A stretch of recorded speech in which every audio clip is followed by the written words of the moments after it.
欢迎总统先生同主席女士一道访华。这体现了欧方发展对华关系的积极意愿，符合我们中欧的共同利益。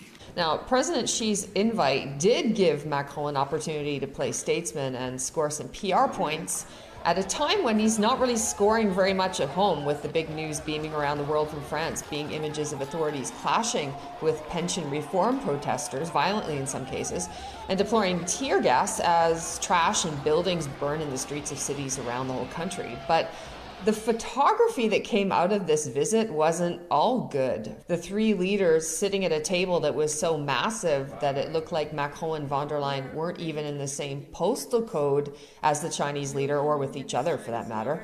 Like he had found a way for them to meet with him in China while not leaving their respective European countries.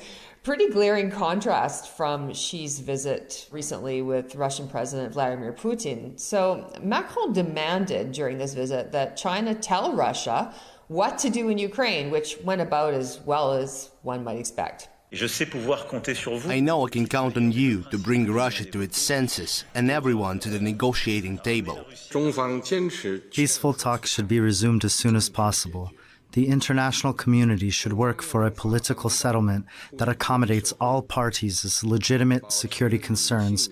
Count on China. He could have played that role himself as one of the guarantors of the Minsk Accords by insisting that Ukraine respect the agreement. Or Macron could have taken the same neutral position as China when the conflict went hot. He didn't. So now Macron's trying to dump the whole mess in China's lap with a Gallic shrug. Macron also brought up the issue of nuclear weapons being deployed in allied countries. France shares the opinion that nuclear weapons should be completely excluded from this conflict, that all international treaties on this issue should be respected, and that under no circumstances should nuclear weapons be deployed outside the territories of nuclear powers, especially in Europe. In this regard, it is necessary to remind everyone of their responsibilities, in particular Russia. So no foreign nuke deployments in Europe? Are the Americans aware of Macron's position? Because the US has nukes deployed pretty much in a whole lot of European countries and has for the past several years. The two leaders also talked about the need for global food security, underscoring the need to facilitate grain and fertilizer exports.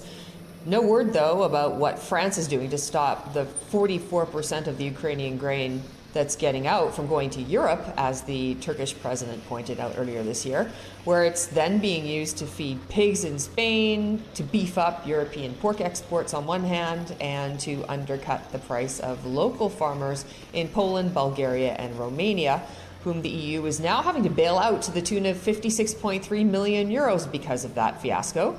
Speaking of the EU, it turns out that von der Leyen didn't quite spend her trip eating Big Macs at McDonald's while Macron was swanning around at a state banquet, but it sounds like it was pretty close. Chinese social media treated her like she was Team America World Police's bad cop. She also didn't win over too many fans by wading into the Taiwan issue in China, saying that no one should change the status quo by force and that tension should be resolved by dialogue. Kind of rich coming from someone who constantly talks about the need for force and to up the military ante against Russia and Ukraine to the detriment of de-escalation. Xi Jinping basically told her politely to butt out.